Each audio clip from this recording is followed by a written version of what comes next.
Welcome to our inaugural episode of Slow, Switch the Lights On. My name is Andile, NDT, otherwise known as the Pitbull. I'm with my brother. Yeah, my name is Jacob Kaleva on Slow, and we're here to explore and talk about things that will interest everyone who's watching. We are here with our brother who's going to introduce himself. My name is Dr. Asu.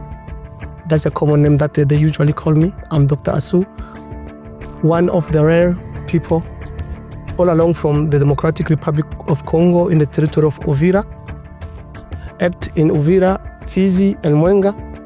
Currently, 15 to 16 years here in South Africa as a refugee, here in Bloemfontein, in Mangaung, Free State, South Africa.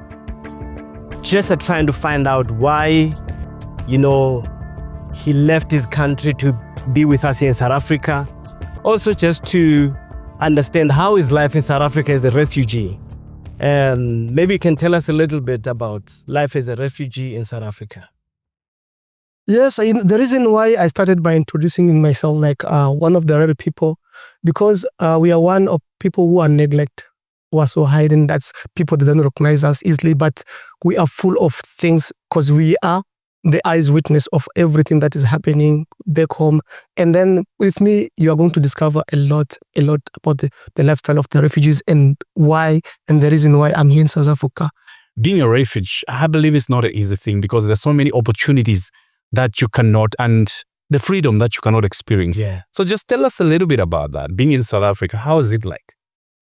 It's an interesting question, and it's also a sorrowful question because it's too emotional for me through my experience. First of all, being called a refugee is something that I don't wish anyone to pass through that stages. Being a refugee is not something that you can be proud of. It's a very, very difficult journey in life. Being in South Africa, it has been difficult. Not only South Africa, being a refugee wherever you are, it's very difficult. But being in South Africa, that's what I'm going to explain because that is where I am right now. First of all, coming in a country that speaks English and coming from a country whereby they only speak French, going through the border, finding the migration, ask you questions in English whereby you can't even hear them, they can't hear you. That's the first challenge. That's Yes. you speak, you explain yourself there. Sometimes you get listen, but you get hardly listen. Okay, they welcome you the way you are, and then they direct you. They hear you go 1, 2, 3 through migration. You receive a paper. I'm talking about the time that I arrived here in South Africa, and that was in 2010. Arrived at the border of Betty Bridge. I don't know where to go. I'm just following the road. Trucks, people passing. Early in the morning. You didn't know where you were going. You were just following the road, hoping it leads you somewhere, where it is somewhere. It's a long journey, my brother. It's a long story and a sad story. Because, sometimes we Africans, we have that spirit of Ubuntu, approaching someone and ask you, where are you going? Sir? Now I'm just following the direction. Where are you coming from? I'm from the Democratic Republic of Congo. Oh, I've heard about that place. Where are you going? No, I'm just trying to go far away from my home country. Okay, been giving the lift in a truck. You just come, you don't know where you're going. You don't know food, nothing. You just brought a certain early in the morning, around past 4 to 5. Just wake up. You are in between the border. When you try to look around, oh, this is Betty Bridge. This side is Zimbabwe, Betty Bridge. But seeing a long queue of people crossing, there you are in the border of Zimbabwe. It's fenced. People from Zimbabwe follow. You are following people, and people there keep on going. You need to follow. You don't know where they're going. I saw 2 directions. Some they take the left direction, other they take the right direction. Yeah. I followed the left direction. I found the police sitting there, asking me in English. Mother, I'm trying to pick up some word just to try to communicate with people. Exactly. Yes. And then they ask me, why is it difficult for you to speak English? Where are you coming from? I said, I'm from the Democratic Republic of Congo. Oh, 2 of those police, they were once in DRC. They were going to fight to help Kabila to fight. They were soldiers, and then they tend to become police. They can speak my language. Oh, are you from Congo? Jambo sana. Unaenda wapi? Naenda tukote kule. Oh, okay. At least to find somebody that can communicate. See? No. Hii njia unapotea. This road, you are lost. When fata hii njia huko. Where now there are a lot of people. What follow this road? And I follow the road. Following the road, I saw cars are passing this side and people pedestrians. People are walking. They're passing the direction. I follow them. Now we are forming a long queue. See people stamping, giving the passport the stamp. People giving the passport the stamp. Standing on the queue. So funny and it's so sad at the same time. Arrive on my time. I don't have a passport. Here come a South African migration officer. Sure. And then, what's your passport? I just saw him like this. I don't have it. And then, what's wrong with you? Where's your passport? You know, being an African is something amazing. We all have having these things that connect us as African. That's so good. Migration officer of South Africa, he felt something that I didn't understand myself. He called me, come this side. He bring me, there's a room there. He searched me. I don't have nothing. He asked me, where are you coming from? I said, no, I'm coming from the Democratic Republic of Congo. And I was like, what? What? DRC? Said, yes. That far? Come here. He called me as a brother. So there's still nice people out there. These people are good at spend. Still, we are living in the jungle, but they are good people. Nice, good Samaritans, you know. As an African in Africa, wherever you are, you must know that you have brothers and sisters. Yeah. Though there might be those people, definitely, but you must know that you have brothers and sisters. He called me. He bring the form. English and French. They've got some similar name, no post. And then I took the pen. I feel like the migration van came. I don't know if it's immigration or Home Affairs. I don't know. Their van are almost look alike. Yeah. They took me in and then they took me to one of the offices. I'm talking about Betty Bridge. Betty Bridge, okay. That's the entrance from Zimbabwe to South Africa. To South Africa, yes. They asked me, where are you coming from? I briefed them the reason why I'm here. And then they give me a paper that they write 14 days. I mean, a welcome paper. Yeah. That paper, it's written Pretoria, Joburg, Messina, Joburg, Pretoria, Durban, Cape Town, and Port Elizabeth. So which means that paper, you can only use it in 14 days. Sorry for disturbing. Why is this only those cities that are written? Yeah. Those cities, previously I didn't know, but it simply means it's a reference where there are refugees receptions in South Africa. Oh, I see. Okay. Yeah. So I must go and present that paper there. To one of those places. And therefore, I'm going to follow the procedures there. Okay. I didn't have any money with me because I came by help. I didn't have any money. There is a man. He's a South African. I don't know if he's a Zulu, a vendor. The only thing that I remember, his name is Gabriel. Okay. That's a name that I never forget because I lost his contacts from then. I don't know where the guy is. I'm sure when he sees you and listens to you. He's a taxi driver. He's a taxi driver, Messina, Joburg. Messina, Joburg. And I explained to him, I thought, oh, come on. Don't you have a friend? He said, no, there is one of my family young brother who's staying here. Can't you give me his number? Mm-hmm. I said, no, I think I have his number. I gave him, he called this, whatever they did to communicate, I didn't know. Mm-hmm. He just said, okay, get into the car, in the taxi. He was driving a taxi, taxi driver. Okay. He put me in. Without paying even? I didn't have money. Where will I get the money? Okay. No, for sure. Yeah, there are good people out there. I'm really proud African. I'm proud of my continent, and I'm proud of the Bantu people.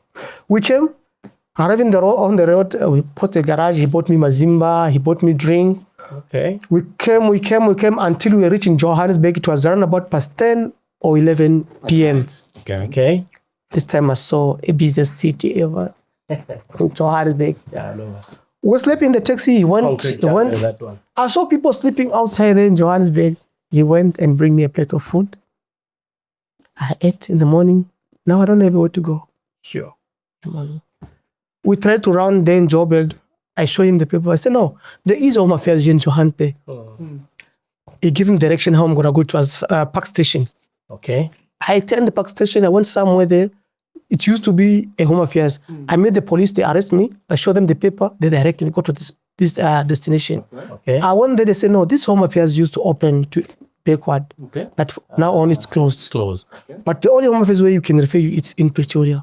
In Johannesburg, in a city, for the first time I arrived there, I don't have a relative. I don't know. It's not city, that one. The concrete jungle. When you move from towns like small towns in South Africa, you go to Joburg. You feel like you're a villager. You're lost. Now imagine you're from another town. Sure. So from there, then what happened? He paid me the transport to go to Pretoria. He took me to the taxi. Got the taxi. I went. I remember. Sorry, I just want to disturb you. This is something I need to comment before we move on. Yeah. That person was a taxi driver. And remember, people normally we have got this perception about taxi drivers there. But people just need to listen and know that those people, doesn't matter how we look at them, they are people with big hearts. Yeah, for sure. And they don't work for big monies, but because of the little thing that he had to share with the brother. So we just want to say big up to all taxi drivers. We thank you for the work that you're doing and keep doing it. My brother, you can continue. I follow one of the lady because the only thing that I had in my mind is wherever you go, the first people to approach women. I saw one of a woman who was selling this market outside there. I followed him. I introduced myself to her. Okay, she said, okay. She directed me there, the Home Affairs there. She took me. When I arrived there, I saw a lot of people sitting outside there, and there's queues, 1, 2, 3. And then I went there and stand on the queue. There I found some Congolese there, Okay. whom we speak the same language. Oh. I Must feel a bit of Then I say, ease. I'm at home. Yeah. Okay. And then this one said, oh man, here at Marava Stad, it's a bit awkward. There's another Home Affairs called Showground My God. in Tiro. It's called Tiro. How far was it from the... It's not that much far, but it's a walking distance. All right. Okay. Arrive there, people are busy. They keep adding one of the whole. There are a lot of Congolese there, and I start feeling like, here I'm at home now. Okay. Yeah. Can At relate least I now. can have people that I can communicate with, have a story with. Okay, sit there. Now it's my time because we go by the queues. Yes. Queue. The moment when I step into the office, this guy, you again, what's wrong with you? Sure. As Did in, they recognize you from somewhere? I don't know, he had a long day or he was so frustrated by what, I don't know. That's the first officer that I Not met knowing who that was you're so. even more frustrated than Yeah. I tried to explain myself. He couldn't, I can't even hear. Is there anyone who can interpret this guy? Just like that. The guy was so rude. I can't hide this. The first guy to interview me was so rude to me. He bring these other guys from Kenya. It's very sad. These guys from Kenya. No, first of all, he bring me someone from Kinshasa. He's a Congolese, but he's from Kinshasa. Remember that country called DRC? It's like a continent. It's not like an ordinary country. Very big. Yeah. Yeah. A guy from Kinshasa, they're speaking Lingala. And we from the east. It's like From the eastern DRC. Eastern DRC. Okay. In Kivu. Okay. So from Kivu to Kinshasa, if you have to travel from Kivu to Kinshasa, you better travel from Kivu to South Africa. And I've heard so much about that Kivu. I think Yeah. I would want you to explain a little bit more Yeah, about definitely. Kivu, because Definitely. Congo is very interesting. You know, when we speak about Congo, we feel like this small place. But that continent, that is not continent, the country. That country is big. It's quite It's huge. very big. There's so in much terms about it. of transport fees, from Kivu to Kinshasa is more expensive than from Kivu to South Africa. My goodness. That's amazing. Sure. In Kinshasa, for us, people from Kivu is like another continent. It's like traveling like to America or somewhere else. Yeah. And they speak Lingala, we speak Swahili. That guy, he's speaking Swahili, but by picking up the words. Words, Can't understand each other. Okay. And then there's nothing that going on then. Then I have to bring someone from Kenya. These people from Kenya, again, still the same problem again. Struggles. It's like you bring someone from Botswana Yes. and someone from Bloemfontein or Botshabelo. So they Someone speak from Botswana. different dialects of Tswana. So someone from Botswana to translate someone from Botswana. Bloemfontein. It's a challenge. Or someone from Lesotho to translate someone from here. Still, Yes. they bring me that one. I don't know whatever he was translating, but I think he wrong in interpreting me. Yes. You're making it even. I just saw the paper coming out of the machine there. You will come back after 3 months. Okay. And I read the note for me. It said, Asylum seeker temporary permit. All right. That's what I see. The first paper I see is in Africa. Now the guy saying, okay, I'll take you to Sunnyside. There are a lot of Congolese there. Then they're gonna welcome you. Then after that, with my paper, I'm happy. With a certain document, I don't know what those papers were for. I came to understand those papers after now. Or from the Home Affairs. I'm integrated. It's the Home Affairs. Yeah. Okay. With that paper that told me that I must go back after 3 months to extend it or to renew it. Okay. I found one of my uncle, My- family relative. Okay. It's amazing. Oh, and I found another guy. We used to stay together. His wife used to be my classmate in primary school. Look at that. In grade 4. How is this? So you leave home, you actually coming home actually in another country. Amazing. Okay. I'm sure he's now in Zimbabwe, Tongogara refugees camp. Okay, right. because of he couldn't sustain the lifestyle of South Africa, having a wife and kids as a refugee. He's not allowed to work. He's not allowed to do anything with this asylum thing. Sick of us. Now the kids have to go to school. No one to pay the school fees and so on. He decided to surrender and go to the refugees camp. And be there, stay now in the refugees camp. I'm a qualified teacher. Okay. I'm a social psychologist. I'm also a community developer. They'll be like, with all the qualifications, first of all, there's no way you can work here because of the language barrier. Sure. And even if you have to send it to school, they need the document. I said, oh, yeah, I'm ready. Can you please try to phone for me the connection whereby I can go and proceed so that I can get the right document of here? Yeah. They say, where are your document? And I was like, are you asking for document? Documents. A refugee fleeing my country or my house. And having time to having time to go the and day Stay your bags. impossible. That's crazy. Documents and yeah. I tell them, all my qualifications and my documents lies in my brain. So wherever I can be, because I trust myself and believe myself, because it's not something that I just get by mistake or by favor or something. It's something that I master. I was born a social psychologist. I was born a community developer because I'm a social person. I was born a teacher because since during my school time, during my high school, I used to teach my classmate in the IQ extra classes. Yeah. And that's where the idea of teaching come from. Because during the Did you study teaching? I started teaching and I finished in teaching. Okay. I started social psychology and I finished in those. All right. Community development, I studied and I finished in that, but in French, not in English. Okay. So these are existing qualifications. And just only that you couldn't bring your I did work as a social assistant. That's how we called assistant social. Okay. For those who speak French. I used to be an assistant social back home, visiting the widows, the orphans, motivating them, giving them directions and so on. That used to be my work. I teach back home for 6 months. Okay. Then I said, and then I have to go to the second layer. While we are busy studying, in high school, I was at 3 school years that I didn't finish. Okay. High school year, it says 6 years to finish in the high school. Okay. Secondary in South Africa, it takes 3 years. 3 years. Secondary school.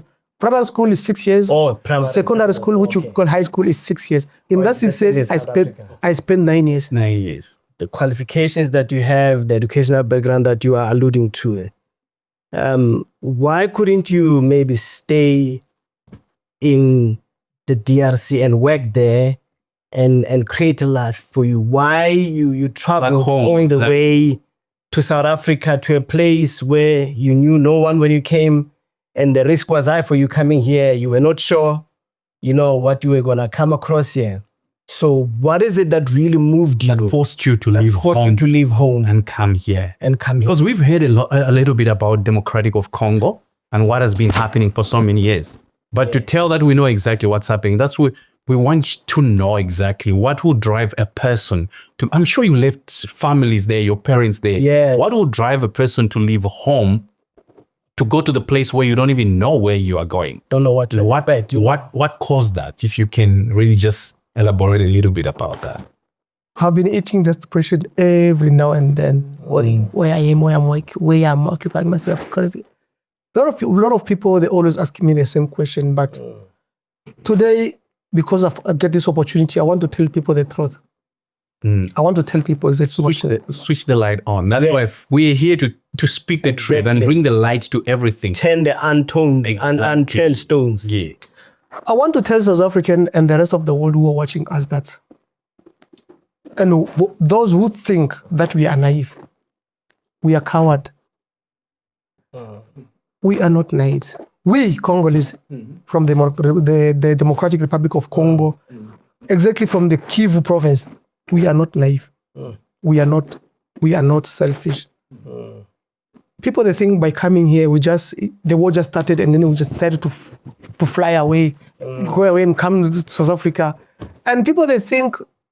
Also, there was war, if I hear you. This thing started long time ago. Imagine I came to South Africa in 2010, and the war started in 1996. Goodness. The war. The one that you experienced. The first war started in 1996 that we experienced, my generation. The generation, exactly. Okay, and before my generation, there used to be wars that we grow up listening to our parent Talking about. people. They only hear about the war of Congo, just of this one of M23, whatever. Yeah. The war of liberation of Afdel and Sego, of Laurent Desire Kabila, and so on. But people, they forgot that the Democratic Republic of Congo, the war started long ago. 1965. There used to be a war that our parents were still young, like they participated in this war, they fought, they migrated to Burundi. Let me break this. I was born from the grandparents who were refugees before. Okay. My grandparents were refugees, grew up in the refuge in the neighboring country. And then our parents, with my moms and our daddy also, they was be refugees as well. As youngsters, young girls and young boys, they grow up being refugees. So here we are, refugees, our generation, and our kids also are refugees. So we've been refugees from our grandparents. We need to break that cycle as Africans, definitely. Oh, for sure. In our continent, living like slaves. We have inherit the refugee Status or lifestyle from our grandparent, our parent.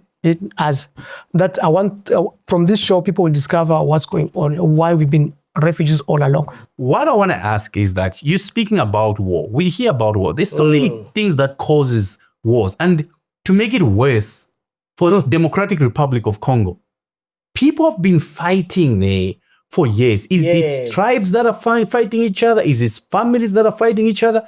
And what is it that people Why are these people fighting? Just maybe just tell us a little. It's just an appetite for war, what's better for conflict in that. So that the rest of the Africans, I'm not even going to say the rest of the world. Yes. The rest of Africa can know what's going on. We need to know it as Africans before the rest of the world knows it. Because remember, this is African problems. We need to deal with this here in Africa first, before the rest of the world can offer their help. You understand? Exactly. Because if you as a brother from Congo, you are here in South Africa, and you are treated as if you are not an African. That's very sad. So my brother, from there, just give us a little bit of a taste of what's happening, what's causing this war. Is it tribes that are fighting? Is it families that are fighting? Is it government fighting against or political parties? What is going on?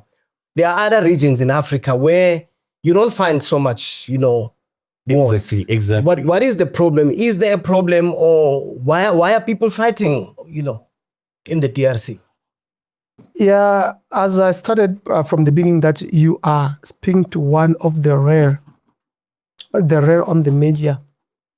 I was born and raised in the center, at the beginning, at the root of all the wars that you always heard about DRC. Okay. So I think here you are, or you have the right person. Yeah. Okay.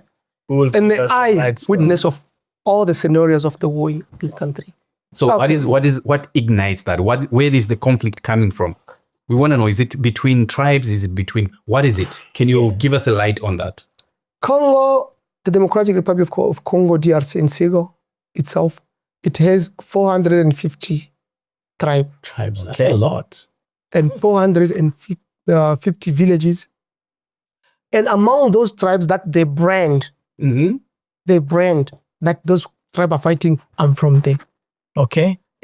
There's no such what you call tribal or ethnic war in Congo. That thing does not exist. Because about 2 decades ago, remember there was a genocide where the Tutsis and the Hutus. Yeah, those stories. We were told that the Tutsis and the Hutus, were fighting, and one tribe nearly wiped out the other tribe. So can you just tell us a little bit about? I think the war in DRC. In DRC, it's based on the mineral resources. Okay. That's what I know, and that's what I have the evidence. I can give you the seat, I can give you whatever I can, where you can go and search yourself. Okay. This war of Congo was being programmed, was being cooked, was being manufactured, was being prepared for years. And if you go deep in the map of Congo and see how they draw the map of Congo, how they draw the border of Congo, then we understand. For those who are educated, they must go and do the research how Congo has been cut. Congo has been cut according to the minerals. Certain people, the lion, the predators, decided on this land, It's not going to be for England. It's not going to be for France. It's not going to be for Germany. Oh, yeah. For any other During the colonization. This one will remain only for you, and it means it's going to be the world reserve of you. So you could say that Congo was not colonized by England. It was not colonized. No, people thought that Congo was colonized by Belgium, but it's lies. Okay. It's lies. Congo never been colonized by any country. In 1885, during the Berlin Conference, Yeah. Okay. when they divided the Africa, those people, they were having all the tools that can detect where the minerals are. Oh.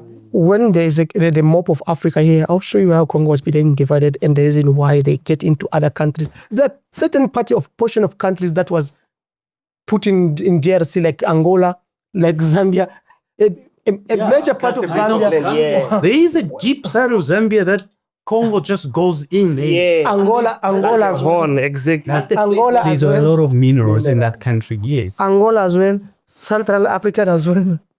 Come to Sudan. Imagine, it's the only country in Africa that has 9 borders, bordering 9 countries. Congo, Brazzaville, Republic Central Africa, Sudan, Uganda, Rwanda, Burundi, Tanzania, Zambia. And then the surprising thing is, any educated person who knows how to do the research, they must go and do the research and come to answer this question. Why is this? Right at the border, where they draw the border between DRC and Rwanda, why the minerals are only in DRC but in Rwanda is not studied in them? Yeah, because how did that happen? How did it happen? Which type of miracle That's all magic that was used to. So it can be a coincidence. It's not just a coincidence. Yeah. It's a knowledge. People, they know exactly what was happening? Yes. and what they were doing. People who think that we are naive, we are coward. We are not. For the first time I hold a gun, I was at the age between 12 and 13. Yes. 12 years. We don't even know who we Congolese are facing. Yeah. People, they are misled. People, they think we are fighting with Rwanda. We are fighting. So when I say you were holding a gun at 13, you were actually part of Active in the fight. so active in the war, basically. Is that what you were saying? Once upon a time, before 1996, we used to live in a peaceful land. Peaceful land. Our former president Mobutu used to give away everything of that country in terms of underground. Everything So you could to those angry lions, so that we can have peace. Okay. Oh. It's like, let's say, for example, a dog is chasing you and you've got a bone with a little bit of meat. Just when you drop that, the dog will focus on that. Just forget about you. Yeah. Until he starts changing his mind. They give him power. He gave them, ask all Congolese, they'll tell him, the former president Mobutu gave those angry lions 80% of the resources of the country, remaining with only 20%. That was 20%.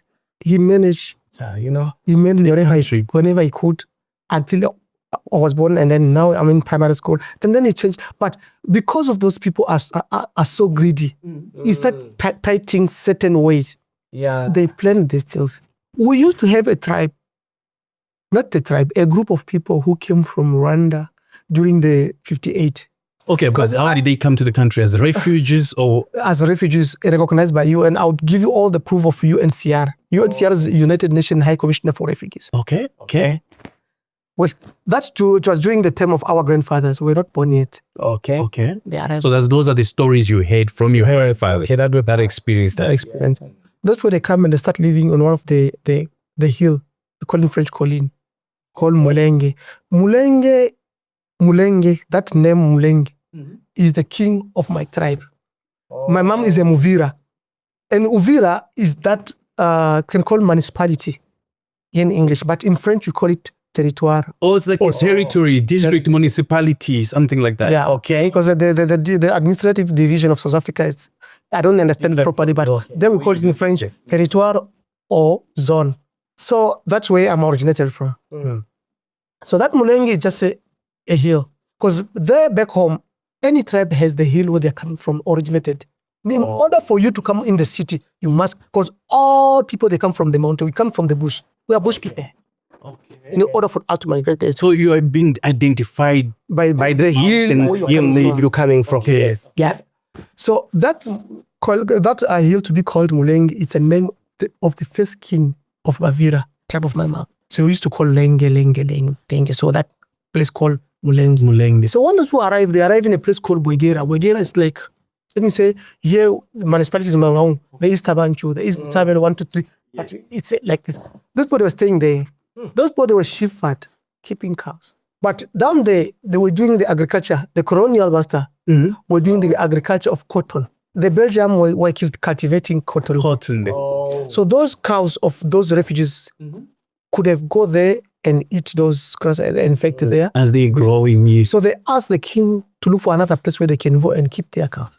That's how they've been defected. That hill called Mulenge. They went and stayed there. So those people were from Congo, from Rwanda. They are refugees from Rwanda. They ran away from the war of Kigeri 5. Oh, they were refugees. Okay. The war of Hutus and Tutsis. They were fighting there. So those Tutsis, they ran to Congo and they found them a refuge in To Congo. seek refuge there. Yeah. The Banyamulenge people, when these people were migrating, all running away from Rwanda, were they integrated in the Banyamulenge people? What is the story there? Did they came from where they came from, known as Nyamulenges, or their name changed when they came to DRC, Democratic Republic of Congo? What's happening? How did they came up to be the Nyamulenges? The lies are always spreading so fast and big and take the attention of people. But the truth is always difficult to find. And the truth can only found to people that you don't even expect. People that you can undermine. The truth lies in people that don't have a big brain, big people, because of art. People who know the truth are always people like us, who are always undermined. Come from there. We are coming from them. So you're speaking about either they come with that name of Banyamulenge. Who are they? Or They were named. No, those ones are Rwandese. They are Rwandese from the ethnic of Tutsis. Because in Rwanda, there are three kind of ethnic groups. Tribe. There's a tribe of Hutus, which are the majority of Rwanda, which have been dismissed. Until now, no one is speaking about the story of Hutus. But that one is deep because whenever you go into that story, it's scary. And secondly, it's a risk. If you want to risk your life, go deep in that story. And then you because the result of that story between Tutsis and Hutu and genocide, it has led many people to death. Those hungry lions don't want the world to But know. one day the truth will come out. But the truth, I promise people and I promise you that you will one day hear the true vision between Tutsis and Hutu and that genocide of Rwanda. One day, despite how slow, despite how late it can be, but the truth will come out. Yeah, the light will switch on. One day is one day, and people will know the truth. Switch on the light. The truth behind that genocide. How did it started? What happened? In Rwanda, as I said, there's three tribes. There's Batwa.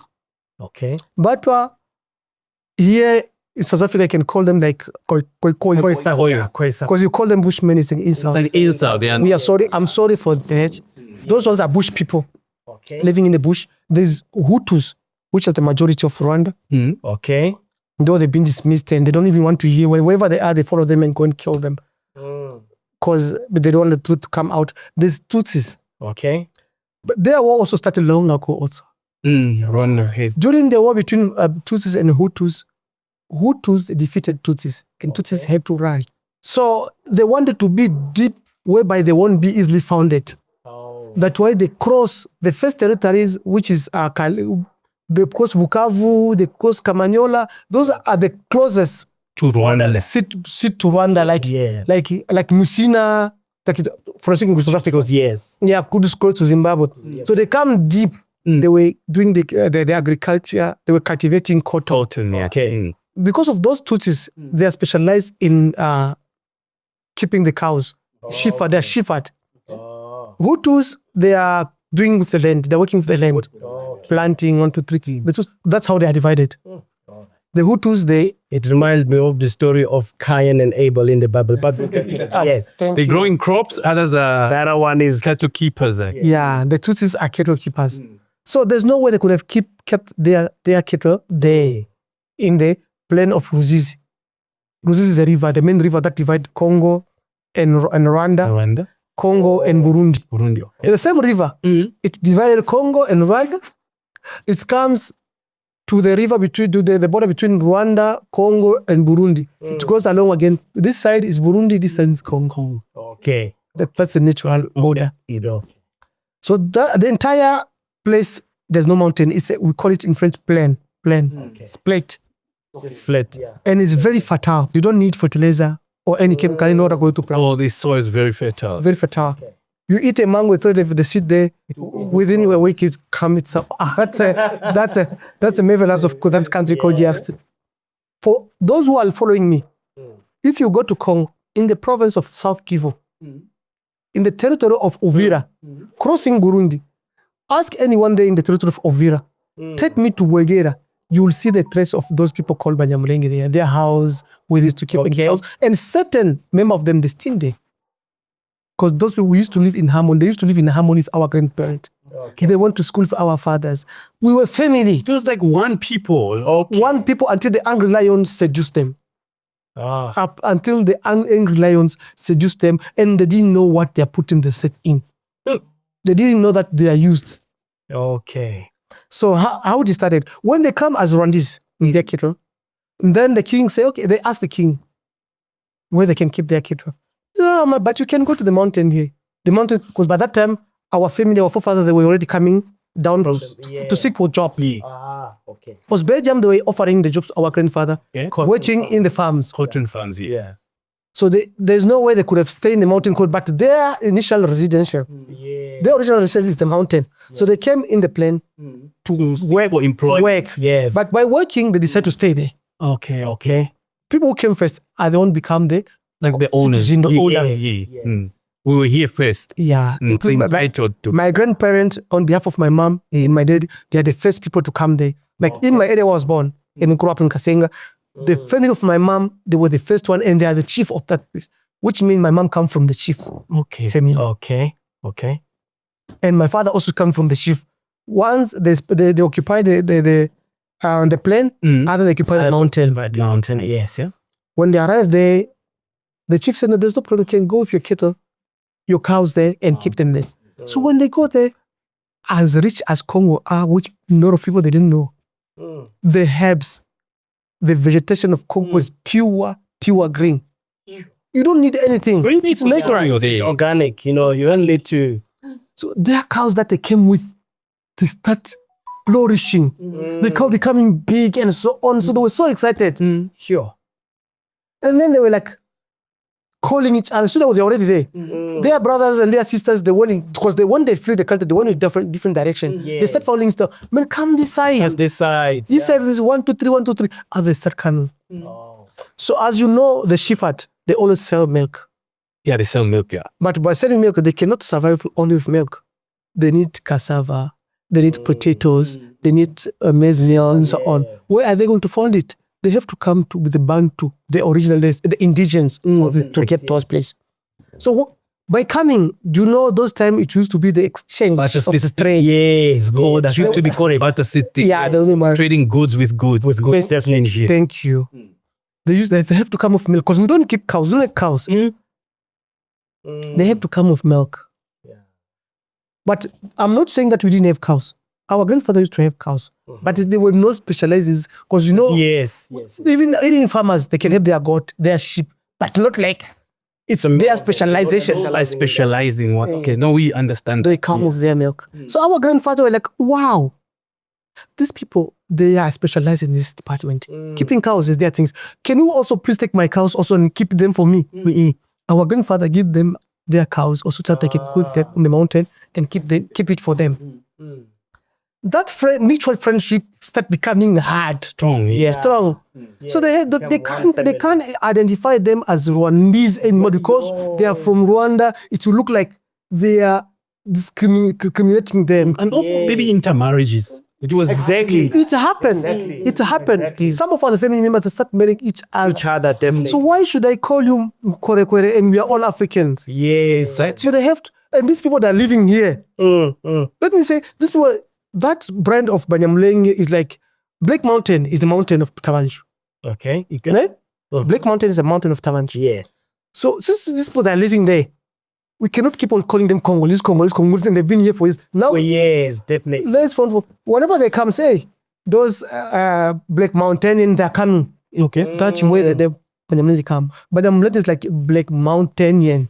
Okay, because they moved The residents of okay. that mountain. Okay. So that because that mountain that called Mulenge, Mulenge, the mountain. which was named under the name of the king of my mom's tribe, Mulenge. We call Mulenge, King Lenge. And the mountain was calling Mulenge. So those people, our grandparents started calling them Banyamulenge, which means the resident of the hill Mulenge. It's amazing. You see, now we are on switch the light on. Exactly. We're switching the light on all of this. You understand? Issues that are not properly explained. People don't, understand exactly how these people merged and became one people. And these things, you'll never hear them in any media platform of English. Never. Sure. And I'm afraid this story that you're narrating now, I'm not sure if it will get A platform. because it might be suspended. Because those angry lions, they don't want the truth to come out because they are very vigilant. This is because there's a story going about the Banyamulenge people coming from Rwanda, moving into the Eastern DRC, and they are not being recognized by the government of the DRC. Now they have formed what we now have as the M23, and they are now fighting. And the story we're getting today is that these people were integrated a long time ago. They are part of the same community. Exactly. You can't even separate now the then Tutsis because from the people where they marriage. Exactly. This story of Banyamulenge M23, it's a cooked, spiced, manufactured story by the angry lions. Because you cannot just come in someone's house and start looting without having any justification. Exactly. So they cooked this story and write the books about it and spread it into the cadre. I'm talking about the university professors, well known, big professors with huge and big impact. I'm always hearing them, listening to them to the different platform on the media. I'm laughing at them and I was like, this man. I come from I think this is not the story. I think this person is wise, is educated. It can never be manipulated or lied to. But how easily this person can be manipulated, and he's a professor. Yeah. Followed by it's the first thing that people that think is wise. Yes. But that's when I came to realize that wisdom and education, they're two things different. No, I tell you what, the problem happens when your history is not written by the right people. So these so-called educated people are fed history that was written by somebody else. Shame on them. Not the people from that particular area. You see, now we're hearing some these stories. Yes. From the person who comes from that area. Stories were passed down. So he knows first-hand information. You can't stand in front of educated people, cadre, and give false information that you don't know. A cooked and spiced story. That listen, they even go to extent whereby they will even tell the audience, they're even telling the audience, they tell the world that the Banyamulenge give the border with Rwanda. Where? I was like, what? Is this man an educated person? These people who are telling this story, are they educated? But people are calling them professors, educated. But they don't even know where the border between Rwanda and Congo is. And the tribes that lives along the border between Rwanda and tribe. And what their relation Congo, yes, called. Those tribes, they don't even know how those tribes are called. I'm talking about the tribes that live alongside the border between Rwanda, Uganda, and Congo. Who are they? There's no any Munyamulenge who lives in between, alongside the border between Rwanda and Congo. But who's leaving that side now? Around that side, they are Bashi. I'm gonna go there. I'm gonna tell you people who are living between the border between Rwanda. I'm talking about the tribe. Tribe, yes. That lives in their area. Lives alongside the border between Burundi, Congo, Rwanda, Congo, Uganda, Congo, and where those Banyamulenge are living and where that Mulenge is. That's where we are going. And then to prove those people who are giving the fake information, and those educated people, and those Pan-Africanists, those Africans who want to listen to the true story, or who think maybe what I'm telling is like they must go there. I'm gonna give them the reference where they can go, and boom, they can even go to the net and dial. They will find everything, because whatever I'm telling you, it's not an invention story. They can go to the seat and dial Democratic Republic of Congo and the tribe and the villages. They'll find exactly what I'm giving them is what they want. My brother, also if you look at this, this is the type of information that we need to archive, because it's coming from a person who have lived it and who have seen it. Yeah. I mean, if you go to the internet, remember the person who typed those things on the internet probably never experienced or researched about it. You know what I'm saying? When our history is not written by us, it creates a problem. So who is M23? Oh, but wait, before you go there, there's something that you I'm going to take you there. There's something that you said very good here. This is it's a statement. Okay. That you said, I've come to understand that education and what? And wisdom. And wisdom. I put things different. Can you just stay a little bit? I want to be I want all African and Pan-Africanists to understand this. There's a difference between education and wisdom and intelligence. You can be intelligent and you're not educated. You can be educated, but you're not intelligent. Okay. You can be intelligent, educated, but you're not wise. So people, they tend to see someone is wise, maybe in politics, and they think he knows everything. Whatever he's telling them is true. Okay. So that's what I realized in this interview. I was like, this man, why didn't he limited in what he knows, economy, in whatever, and stop this social affairs, because he does not have an idea. He's not wise in this sense. No, definitely. I see. But he jumped into a thing which will discredit his personality. Maybe it's the interest. People, that's interest. It's try to make you do things. That's true. I'm speaking this, and I'm afraid that these people might kill me. For my safety, it comes back. Okay, I'm ready to die for the truth to come out. These people that I call the angry lions, the greedy lions, they are ready for everything, and they have got money. These multinationals who are bringing this war, the founder and the boss of this M23, they spread money everywhere.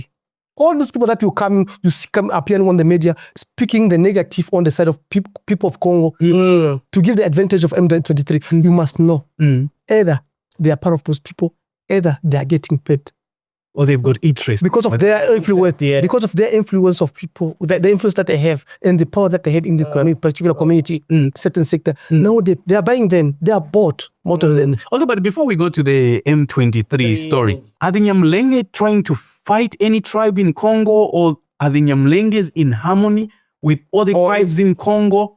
Or even with the story about the government not recognizing bring those stories together so that we can have a clear. Thank you. Those people are so innocent, because they are falling into something that they don't know the tribe.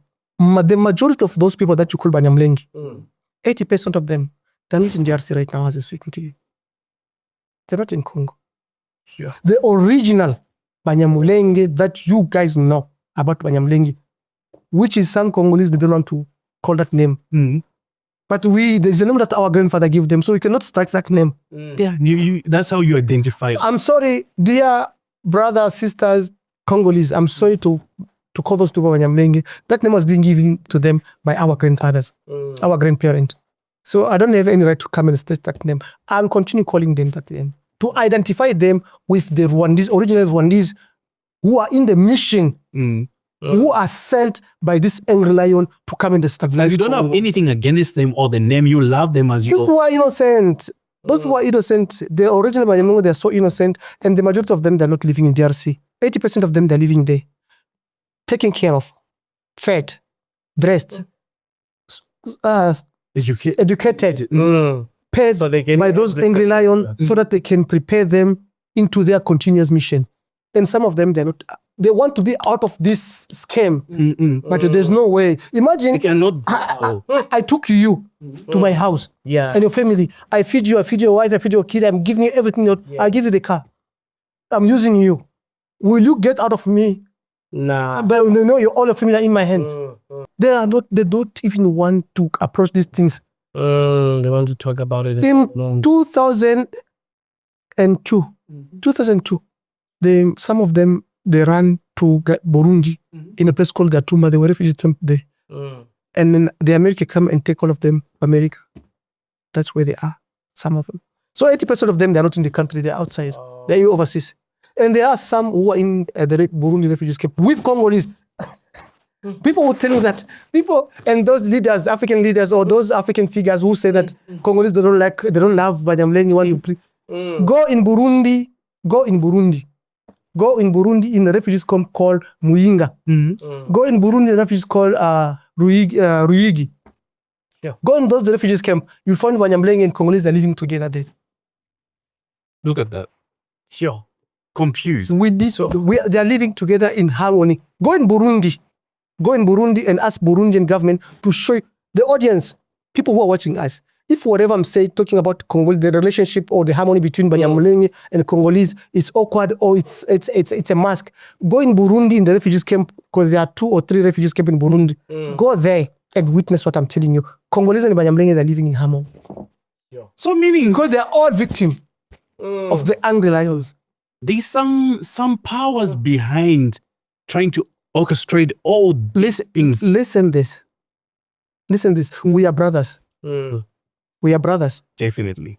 When we are brothers, every family, they've got those gangsters born to kill, thieves, whatever. So those angry lions, they're using those ones. Okay. After using those criminals, those experiences that they took to school, they teach them, they brainwash them, they feed them everything, or they for information. After using them, they send them to go and kill, to destroy them, doing a massacre. So in revenge, in self-defense, those people, Congolese, they come to wrong people. Like we are brothers. We go and kill. We are Congolese, in South Africa. We go and get in a village of South African. We massacre. We do everything 1, 2, 3. Not all of us. Yes. Few of us, those who are those missionaries Because we've been mandated to do that kind of job. in the village. So in return, those people when they come to the territory, who are going there, they're going to choose me and you. They want to come to our family. All the Congolese will be affected. That is what is happening there. And for your information, people who started the movement of killing, it was then that tribe of Banyamulenge. Not all Banyamulenge, those Who were infiltrated, basically, who were brainwashed. those who were hired to represent, and those are the ones who are representing the head of the Banyamulenge tribe. Because of what? Because of their influence. And now they've got money, because to do that job, that dirty job, is not for Mahala. They receive billions and billions of dollars of power. and they become powerful in their community because of what they have. They are the ones who are hired to do the mission. So the innocent are paying the price. In exchange of what? Certain Congolese like me who understand I cannot go and kill an innocent Nyamulenge that I just call innocent because I know I understand innocent. But there are also other unconscious Congolese who don't understand this scenario. Either you're innocent or whatever, as long as you're Nyamulenge, I'm going to kill you. Because of the media, people, what they hear, they tend to believe. And remember, I believe that the brain is the animal of reputation. The more you hear it, it wants to experience it. Do you understand? So I think that's what has led the whole killing and the whole misunderstanding about these tribes to that point. And remember, the more these tribes are living in a confusion environment, there are other people behind that are benefiting. That are benefiting, definitely. And the thing is, for me, Using the divide and rule laws, yeah. And for me, just to look at it, my brother, you have given us a lot of information, and I believe we're going to take it over from here going forward. But for me, looking at this, it's an eye-opener. It's a light that is shining in the darkness, especially for us as Africans, to look at these situations. Our brothers are running from their countries without knowing where they're going. They come to seek for refuge. And when they come to our countries, we also try to push them back and mistreat them and call them names. These people need your love. These people are hungry. These people, they're seeking for leaders. You understand? So let's not capitalize on their suffering or their, I don't know what to say, but this is very touching. And I think we trying to open up the wounds and we trying to bring the light. This is not about trying to expose people. This is about us Africans being informed and being educated. Because remember, because of lack of knowledge, people perish. Yeah. The people of Congo are perishing. People are dying just because of, you know what, this is very touching. My brother, Thank you so much. Brother Andy, I don't know what you can say about No, for sure. Look, we started this conversation just simply trying to, understand what my brother here, Dr. Asu, what they are going through as refugee people in South Africa. And I'm telling you, we got to learn about a whole lot of things, why people would, because it doesn't make sense. Why would you leave your native land and go to another place? Now it makes sense. and live in fear. You understand? And live in fear. It means the fear you are living back home is much more worse than what you're going through. You understand? And the sad part is these stories are not told as they are. We hear stories that this and that is the reason there is these conflicts. And now we hear from a person that comes from there that the wars have got nothing to do with ethnicity or tribes there. There's other reasons people are. And you know what is more touching? This really, my stomach just dropped and I started getting the goosebumps when my brother said, my forefathers were refugees. Sure, my grandfathers were refugees. My parents were refugees. I'm a refugee right here. And my children are born as refugees, my brother. In a foreign land. This is, I don't know what to say. The sad thing is, Africa basically has never gotten a breather from wars. The other thing that I didn't like about the justice system of South Africa, those people, they put me in the mistakes by asking me to admit that I'm guilty. Oh my God. They told you must admit that. After provided them my paper, all the document, the interest, those that I was using. So no, but it's expired. You must just plead guilty. Before I plead guilty, it's not expired by choice. You came here legally. Now the system is illegalizing you basically. It's while you're in the country. Like you are saying, you can't be deported. You can't be reintegrated. I can't be restored. There must be even a system whereby when he came in, they should see that this person's papers is about to expire, send him an SMS or try air communication. And when he goes there, try to assist a person for the first time because these guys, they don't have money for traveling. You from here, you go to Pretoria, you don't have a place to sleep and they tell you come after 2 days or 3 days or after a week. It's just difficult, man. These are human beings. These are Africans that need to be shown love and treated like they deserve to be treated. Listen now, the prosecutor said that the document is expired. They asked me, are you pleading guilty or not guilty? I said, I'm not guilty. Because obviously I'm not guilty. I didn't do it by choice because it's not good for me to go and force the Home Affairs official to do it. I said I'm not guilty. By saying I'm not guilty, do you know what happened? They remained 2 weeks in Crotfley. Yeah, I went to Crotfley. Like a criminal. I went to Crotfley, arrived at the doorsteps of Crotfley. What I saw my brother, it was a nightmare. Beating. Take on my voice. Oh, you see this intimidation. And then as a refugee, we're like, what? My God, what is this now? What is this treatment? I've been given this the blanket, 1, 2, 3, they put me somewhere in the bed full of lace. Do you know lace? Anything? Oh, let's. As if I committed a serious crime to be or to seek a refuge in South Africa. You can't say that. Yeah, no, if the next morning they wake me up, go. Hey, Shigisha. Now I have to Shigisha. Do you know Shigisha? Now to Shigisha to wash, clean those, the floor and all that stuff. Yeah. Where to go to and eat? I don't know. I have never been arrested since I was born. The first time I go to prison it was here. You're seeking the refuge. That was my first crime that I committed. To seek refuge in South Africa. I stayed in Mangaung with Fontaine. Eating is a problem. I didn't know that you go and stand, they want to give you the food you eat after eating. You have to take the spoon and you eat by minutes. They're checking the time. And then someone is going to hit that shamu. Go. Stand up. I didn't know that you have to take the spoon to the door before you leave. I leave a man, you come, I never been in the prison. I left the spoon there, my bro. They hit me like an animal. The dog. It says something. Yes. But they hit you. And then I scream, Mama nakufa. Mama, I'm dying. We're not only going to be speaking on this, limited on this kind of topic. There are other topics that we're going to invite you in, but we're looking forward to episode 2 of this story so that we can know. Even like now we lost our military here in South Africa. We just want to know, how did it come to this? Exactly. You see that people are even now dying. I'd like to ask for the authority of Palom. I'd like to ask them, we are here, we're living in Bloemfontein. We are hundreds of us, documented and undocumented refugees. We are always victims of the police or hawkers. Every time when they come there, they have to be arrested. And some of us, when they arrest us, they need money from us and so on. So please contact us, contact the brothers here, See how we can so that we can hear from us. Why are we documented and undocumented here in Bloemfontein? and being treated the way that you are being treated. Why are we arrested now and the non-stop? Why are we spending days in Crossfire for nothing? We are only refugees and we come here to seek for refuge. We come to seek for protection. We're not coming to seek for the platinum of South Africa. We are not coming here to seek for gold or diamond or whatever, nickel of South Africa. You live just on home, man. You live Just want- almost home. We just want peace. We hear it enough. Maybe from the next episode, I will tell you the full scenario that happened back home since 1996 and the different wars that I participated personally.